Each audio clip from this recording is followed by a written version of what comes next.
everyone, I am back with more tips on how to not go crazy while being homebound. When you're having a flare-up or a new problem or something is going down where you can't leave your house, to stay moving as much.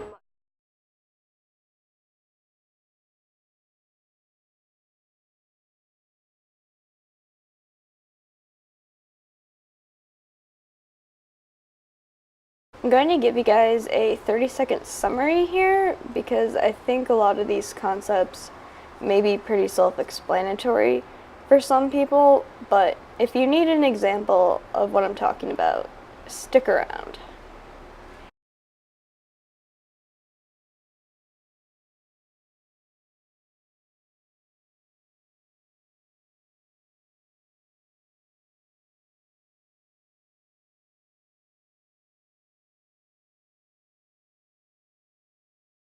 Hey, so I just wanted to emphasize that I don't claim to know anything more than any other, human being on this planet. And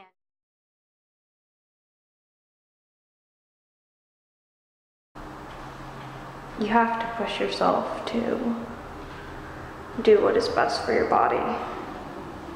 You have to learn to listen to your body, but also push it. It's a balance. So every single inch of my upper body is rejecting this brace. And I have too many pains in my head to be able to describe. Oh, and I can only be upright for about 12 minutes because it feels like my whole entire head is on fire. But during my upright time, I'm walking up and down the stairs. I'm laying here on the ground, but I'm definitely still staying moving. For somebody, if you can just do a finger exercise, do a finger exercise. Whatever it is. If it's standing up once a day instead of 0 times a day, it's still progress. Movement of any kind, the more, the better. Especially the more often. Doing small segments of activities generally works better for people with chronic illnesses because we are often too stubborn and tend to overdo it and then crash.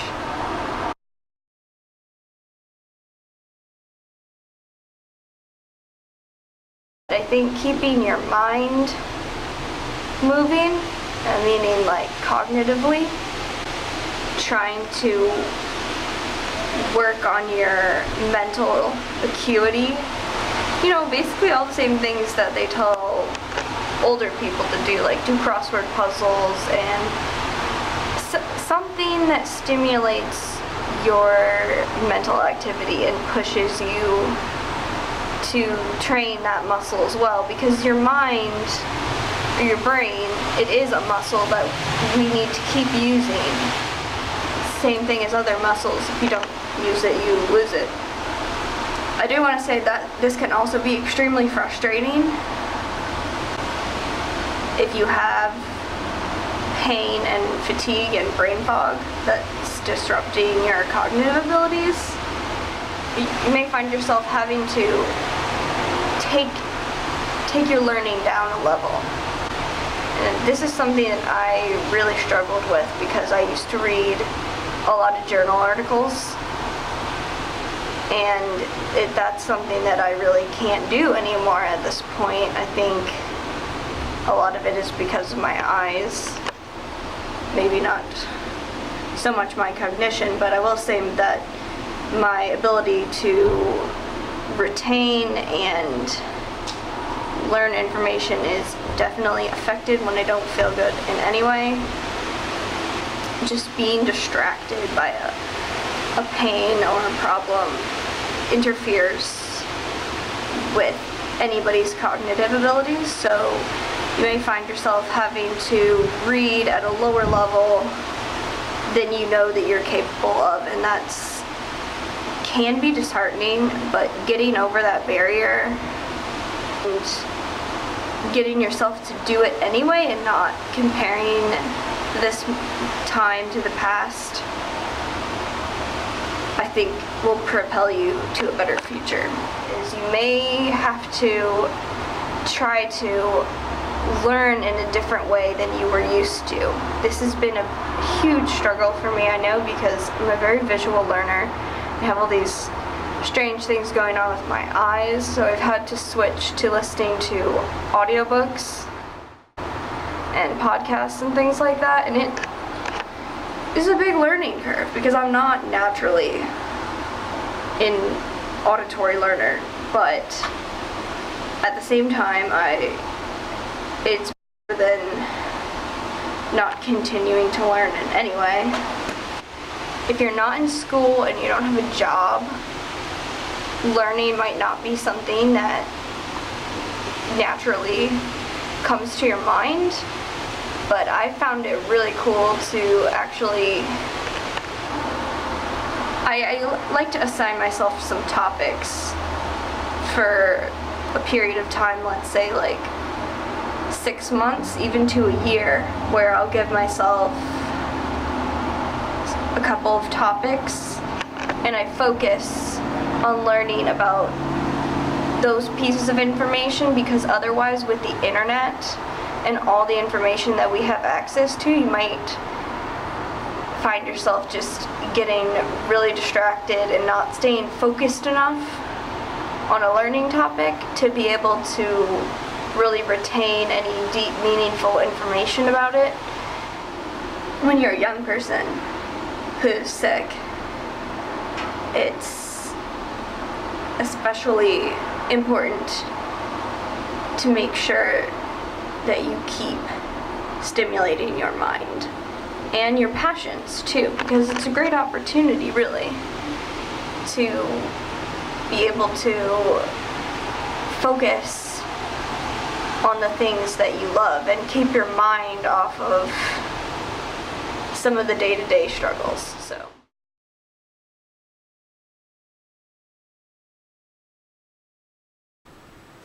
what I mean is that I think it's important that anybody with a chronic condition holds on to a certain type of a passion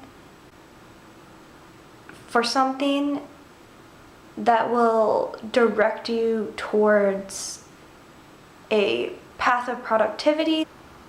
I mean that at some level you have some type of project or long-term type of development that you're working on that is not related to your chronic illness in any way.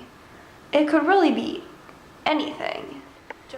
I'll tell you how I feel like the concept of trying to keep my life moving has helped me. I feel like I'm very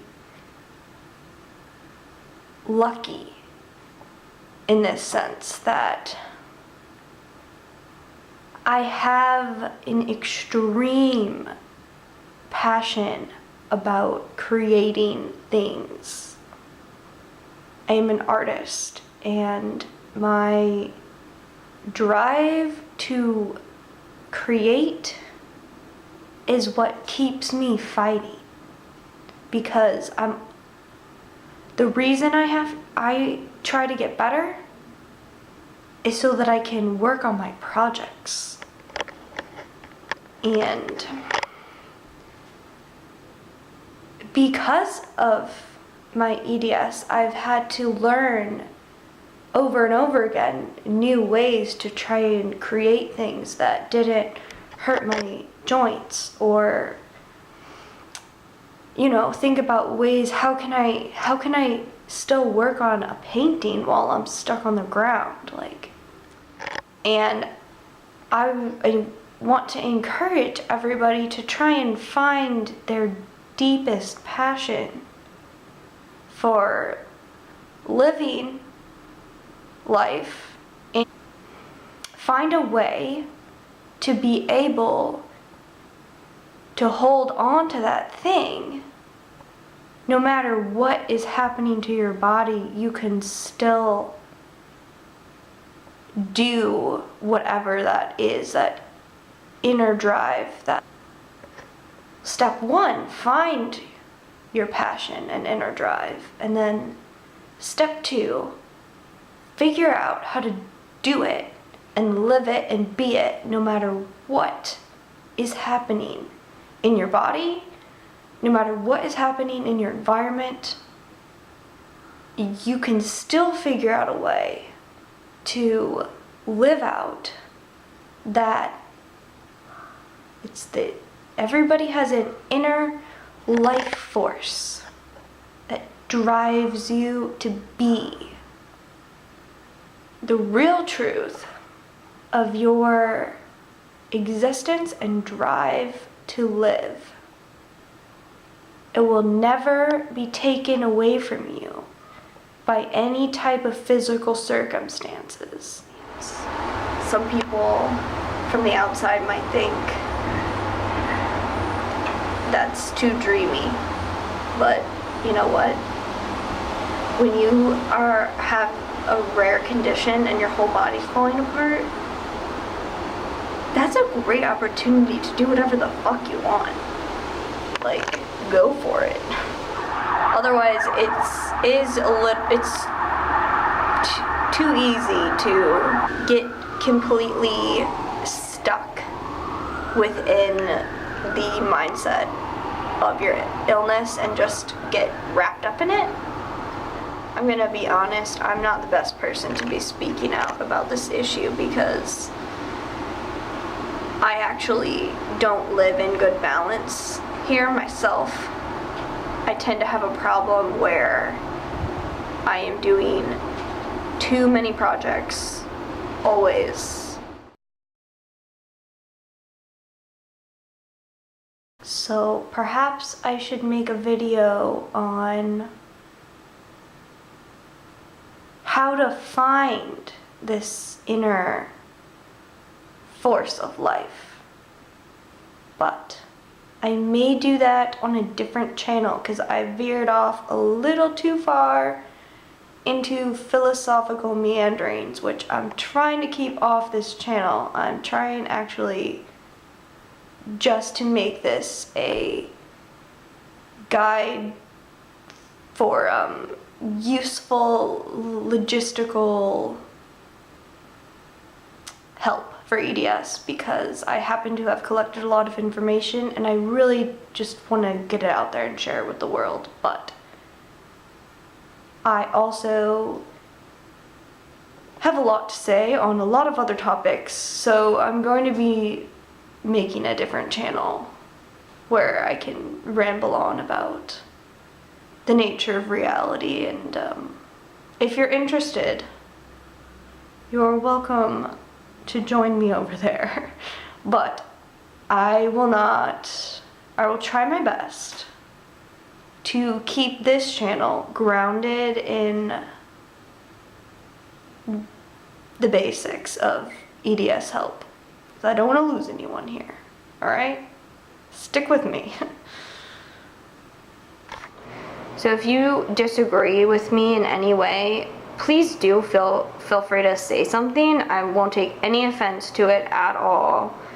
I would really love to learn your perspective so that I can further my understanding of how a more of a variety of people cope with these types of conditions, because I'm still learning myself and I in no way claim to have this situation under control. It's continuously changing and I want to continue to learn to live with my conditions in a better, healthier way. Like all day long.